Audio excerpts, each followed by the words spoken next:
Pues ahora yo no sé muy bien qué he hecho, pero vamos a presentar, hasta que nos aclaramos, al doctor Lluís Guirado, que es el jefe de servicio de nefrología de la Fundación Puigverd.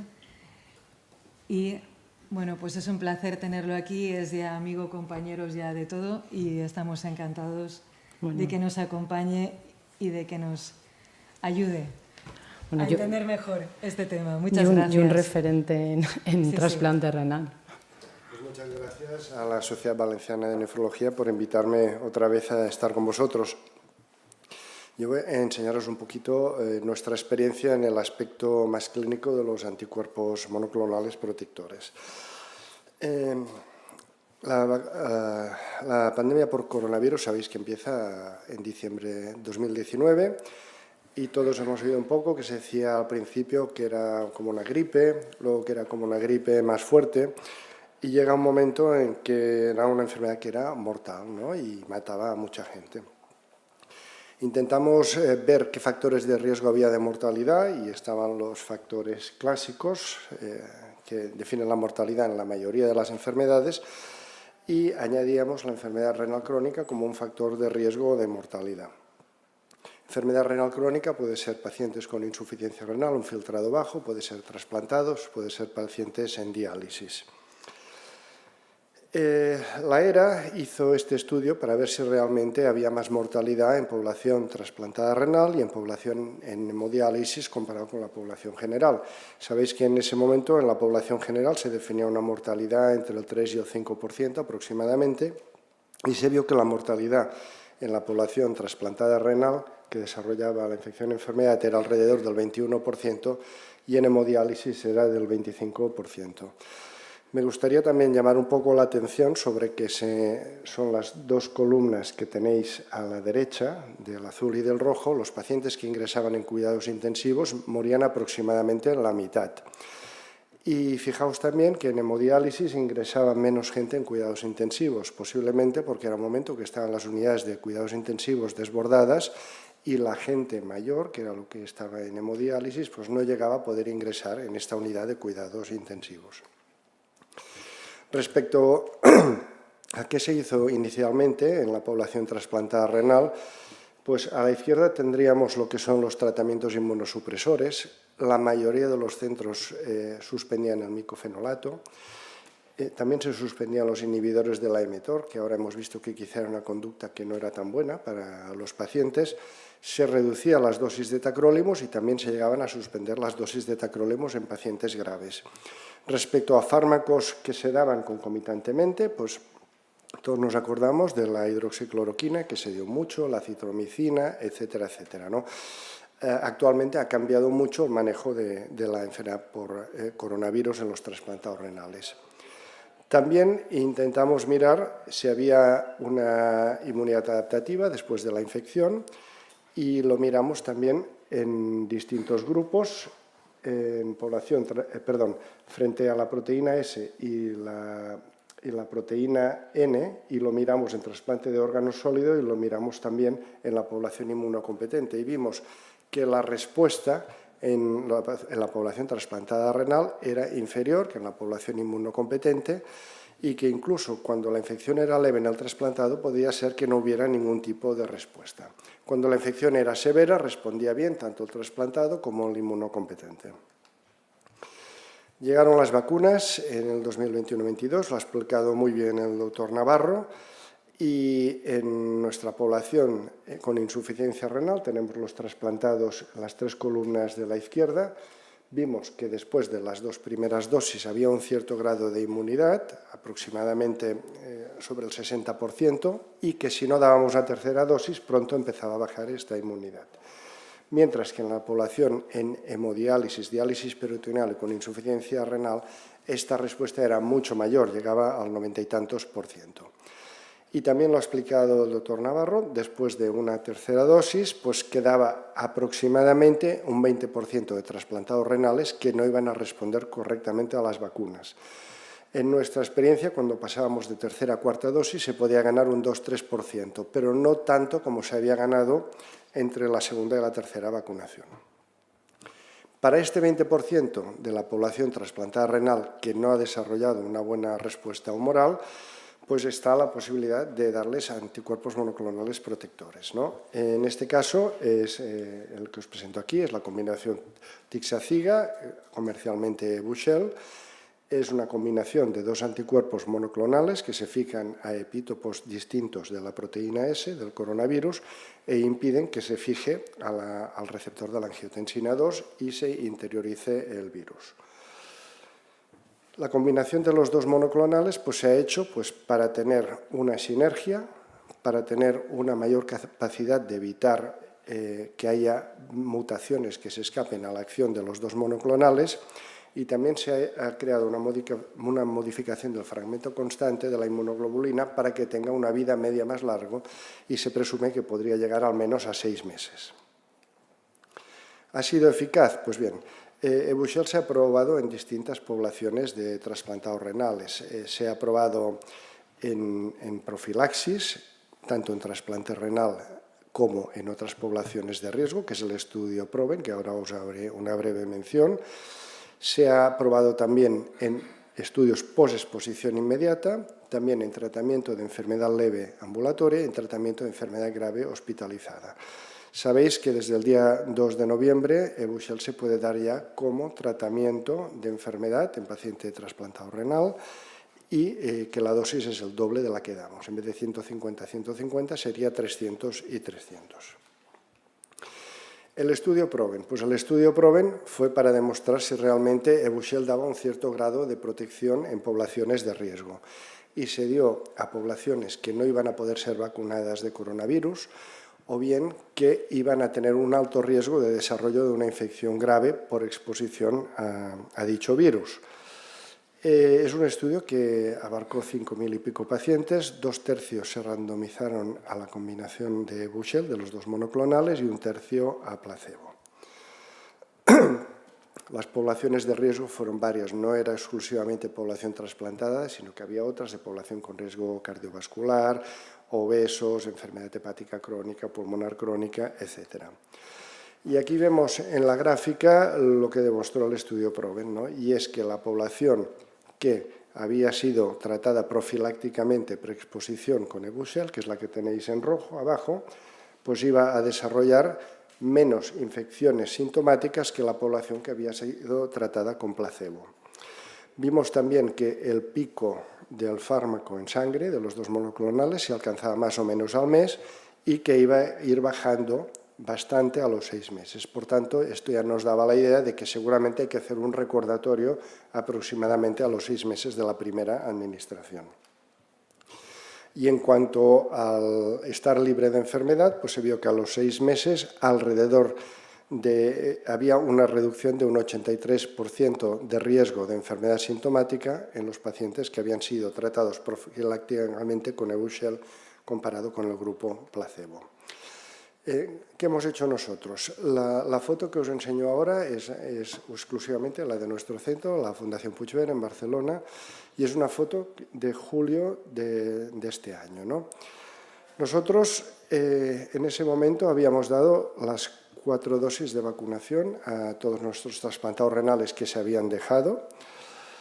80% lo habíamos conseguido, teníamos un 10% que habían tenido una infección reciente por coronavirus y no les podíamos poner la 4ª dosis, y luego había otro 10% que ya entró en esta sensación de que no pasa nada, que ha bajado la gravedad y que ya nos hemos puesto bastantes dosis y que no quisieron ponerse la 4ª dosis. Aquellos pacientes que después de las 4 dosis no habían desarrollado anticuerpos, nosotros habíamos ido haciendo anticuerpos, los habíamos cuantificado ya durante bastante tiempo, o si había algún paciente al que no se le había cuantificado los anticuerpos, pues bien, le hicimos la serología. Y aquellos que estaban en la frontera, que ha comentado el doctor Navarro de los 260, pero era lo que había en ese momento y nos teníamos que ceñir, a pesar de que luego se abrió inmediatamente y se dijo que se podía individualizar el riesgo, si tú considerabas que el paciente era de riesgo, no tengas en cuenta los 260, pues bien, nosotros trabajamos en ese momento con el 260 y decidimos ponerle los 2 viales de Evusheld en hospital de día, 2 intramusculares. En esta primera tanda del mes de julio tengo dos grandes tandas de pacientes, una en julio y otra en septiembre. Sabéis que caducaba el monoclonal a finales de julio, luego lo alargaron y pude poner más y ahora lo han vuelto a alargar y podremos poner más, incluso hacer los recordatorios. Pues en esa primera tanda tuvimos 43 trasplantados renales y 10 pacientes que habían tomado rituximab. Yendo a los trasplantados renales, como he dicho, todos se habían vacunado 4 veces y 2 habían padecido COVID previamente y no habían desarrollado ese umbral de los 260 baus por mililitro. El filtrado glomerular medio era de 34. El trasplantado renal, aparte de la inmunosupresión, cumple el criterio de que es un insuficiente renal crónico. Y para esto os he traído esta foto del registro catalán que coge a los 6 centros trasplantadores para enseñar pues bien, que en una foto de un momento dado el 65% de los trasplantados renales tienen un filtrado inferior a 60, ¿no? Solo tienen un riñón. Datos de nuestro centro, ¿qué serologías tenían, en qué media se movían estos pacientes que estaban por debajo de 2,60? Pues bien, en la proteína N eran todos negativos menos 1, que había tenido un COVID previo, y la proteína S, el valor medio era de 68. Fijaos que había alguno que llegaba a 200, no tuvimos ninguno que se acercara al 260 y había un 30% que daba 0, ¿no? En esto.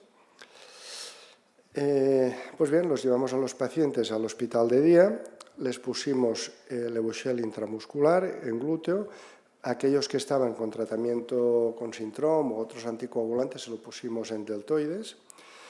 Al principio les dimos 15 minutos por paciente, porque no conocíamos, nos daba miedo los efectos secundarios, y luego fuimos viendo que no pasaba nada, los pacientes estaban ahí al principio 1 hora, luego media hora, y finalmente, conforme fuimos cogiendo confianza con los monoclonales, ya les dábamos 5 minutos, estaban ahí media hora, se les daba un número de teléfono por si tenían algún tipo de efecto secundario, por si querían consultar, ¿no? Os puedo decir que ninguno llamó al número de teléfono. Con tratamiento sintomático, todos tiraron en casa. Decidimos también medirles, aunque no sea un método reconocido, por el mismo método que les habíamos hecho la serología previa, que nosotros también trabajamos con la luminiscencia de Roche, qué pasaba un mes después, ¿no?, de haber puesto Evusheld. No medíamos Evusheld, sino que hacíamos una serología. Y la media correcta, yo os diría que es la de abajo. Pasamos de estos 60 a 1.548 baus por mililitro. 2 pacientes no llegaron al 2,60 de todos. ¿Qué pasó luego? COVID post-Evusheld. Pues de los 46 solo hemos tenido en todos estos 6 meses 2 casos de COVID leve en estos pacientes. No hemos tenido ningún ingreso hospitalario. Y para concluir de nuestra experiencia, os diría que la población trasplantada renal tiene un riesgo más elevado de mortalidad, al menos lo tenía con las cepas iniciales, un 21% respecto a un 3-4% la población general, que la vacunación es claramente menos efectiva en la población trasplantada que en la población con diálisis o insuficiencia renal crónica, que si dejamos de vacunar los anticuerpos van a bajar, hay que seguir con estos pacientes, que tras la tercera dosis de vacunación hay un 20% de trasplantados renales que no van a desarrollar una inmunidad humoral suficiente, entre comillas, ante el coronavirus, que los pacientes que tras la tercera o cuarta dosis de vacunación sigan sin desarrollar esta inmunidad pueden beneficiarse del tratamiento profiláctico con Evusheld intramuscular y que en nuestra serie Evusheld ha sido muy bien tolerado y nos ha demostrado facilitar una protección pasiva a estos pacientes que tenían un riesgo grave de enfermedad por coronavirus. ¿Qué vamos a hacer ahora? Pues como ya hemos cumplido, o vamos a cumplir ya los 6 meses de estas primeras dosis y hemos tenido también la suerte de que no caduca el preparado y queda preparado, pues ya los tenemos todos citados. Para este mes de diciembre vamos a hacer los de julio y les vamos a dar una segunda dosis de Evusheld y en el mes de enero vamos a citar a los de septiembre y les vamos a dar la segunda dosis de Evusheld y luego veremos si el 31 de enero caduca o no caduca el preparado o lo podemos todavía seguir utilizando más. Y esto es todo. Muchas gracias por vuestra atención.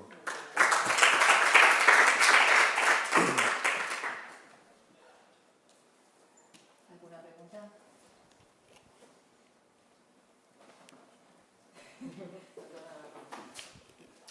No he elaborado la presentación, me gustó mucho, muy clara. Gracias. Hay dos cosas. Una, eso sería en julio. Esto ya era Omicron de 1, ¿no? Era Omicron de 1, julio, no me acuerdo. Era BA2 ya, era BA2. Sí. ¿Se oye? Claro, habrá que ver con BA5, porque BA5 incrementa por 3, ¿no? La resistencia al Michel y a otros. Sí. Y luego, compararse la respuesta tras el Michel en gente que no tenía anticuerpos detectables en relación con los que sí tenían, aunque fueran niveles ínfimos, por debajo de 200. Lo tengo, pero no lo tengo mirado. O sea, la primera pregunta, en este momento sí que espero que haya una menor respuesta. De todas maneras, las cepas que hay ahora, no todas son resistentes, entre comillas, ¿no? Tienen menor sensibilidad. Hay una parte de ellas que sí lo tienen. Y es un escenario que será cambiante siempre, ¿no? Igual que en las vacunas. Hay que irse adaptando. Está una posibilidad, y es que si ahora a un paciente que le hemos puesto Evusheld nos hemos quedado cortos con el 150-150, ahora podemos dar 300 y 300 en tratamiento, ¿no? Con lo cual podríamos esperar una mejor respuesta en tratamiento que en profilaxis para estos pacientes. Está por ver. Yo sí que me gustaría que pronto Europa se adaptara igual que Estados Unidos a unas dosis un poco más altas, porque seguramente tendríamos más protección para más cepas. También está la otra vertiente, igual que Pfizer y Moderna se han adaptado a las nuevas cepas, Evusheld se va a adaptar también a las nuevas cepas. Y va a salir también una... Los 50, si tienen esos anticuerpos, Sí. Ahora hay 2 o 3 anticuerpos que tienen actividad pan-coronavirus y que no sé si están a punto de ser comercializados o en qué fase están, ¿no? Pero no es tan fácil encontrar esos anticuerpos que resisten el escape de estas nuevas variantes que van haciendo, que precisamente nacen para eso, para escaparse de la presión inmunológica. Sí. Bueno, con estos estudios yo siempre veo el mismo problema, que no hay un estudio en paralelo de inmunidad T, es decir, que no sabemos si están protegidos por ese incremento en el nivel de anticuerpos o aparición o detectabilidad de anticuerpos, o sencillamente porque tienen una inmunidad razonablemente sólida. Sí. Pues en relación a la pregunta que ha hecho el doctor Navarro, no habéis podido detectar citometría de flujo, porque como era comentada, existe una disparidad de respuesta, que muchos de estos pacientes no tienen respuesta de anticuerpos, pero sí tienen respuesta del linfoste, ¿no? ¿Habéis tenido una oportunidad de poder hacerlo? A ver, tengo las muestras, no lo tengo hecho. De momento hemos mirado solo la inmunidad humoral utilizando la serología, la misma que hacemos para cuantificar. Dado el riesgo de estos pacientes que has puesto en las primeras diapositivas, aunque ahora haya una inmunidad general poblacional, que ha comentado David, y aunque el pronóstico ha mejorado bastante con la vacunación, ¿cuál es el sitio de Evusheld hoy en relación a la prevención? Realmente tenemos disponibilidad en muchas autonomías porque lo tenemos ahí.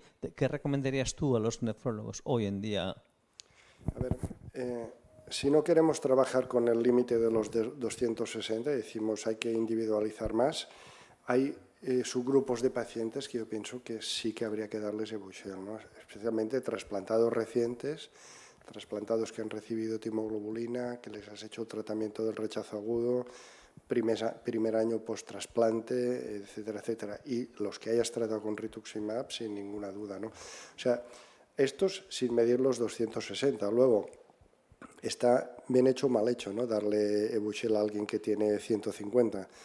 Pues yo, después de haber visto lo bien que lo toleran, yo prefiero, ante la duda, dárselo que no dárselo a estos pacientes que tienen títulos bajos. Ahora, hace falta conocer mucho más en el futuro dónde vamos con esto, sin duda.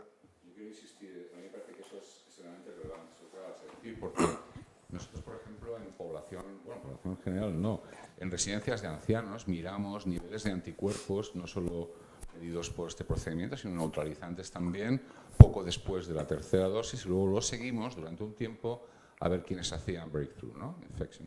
Y lo que vimos es que había gente hospitalizada, no solo contra la infección. Y lo que vimos es que había gente con niveles de anticuerpos pues del orden de 3 logaritmos base 10 que tranquilamente desarrollaban una infección grave. Es decir, que cuidado con esos niveles, cuidado con fiarlo todo a lo que cuantificamos con esos procedimientos, porque nos podemos equivocar. Aunque parezca una abstracción, me parece mucho más seguro, como decías, que os guiéis, y vosotros sois los que prescribís, yo no prescribo, soy microbiólogo, que os guiéis con base en criterios clínicos, aquella persona que consideráis. Otra cosa será luego la respuesta. Por eso te preguntaba si era la misma en gente que no tenía respuesta detectable que en gente que sí tenía respuesta detectables, cualquiera que fuera la cantidad de anticuerpos medidos, ¿no? Por eso, pero que a mí me parece muy razonable guiarse por parámetros clínicos para prescribir este y otros fármacos similares. Que es el punto que estamos ahora, ¿eh? Es la recomendación que se ha dado, individualiza al paciente. Claro. Pero, Luis, una cosa, antes de la segunda dosis de Duchenne vais a volver a repetir Sí. anticuerpos. Sí, a ver, ya sé que es un método que no está estandarizado, que no, o sea, lo sé, ¿eh? Porque todo el mundo me lo dice y ya soy consciente. Pero tengo curiosidad por ver qué ha pasado con estos títulos de 1500 medios de Baus, si se han mantenido a ver en el qué tiempo. pasa a los 6 meses. Entonces ya los tenemos citados, les vamos a sacar títulos antes y les sacaremos títulos un mes después para ver si hay una respuesta distinta después de la segunda dosis comparado con la primera. Que ya digo, no sé si servirá para algo, ¿eh? Pero bueno. Bueno, pero al menos era muy interesante saberlo, desde luego. Sí, sí, sí. Muy bien, pues muchas gracias. A vosotros. Gracias, Luis. Gracias.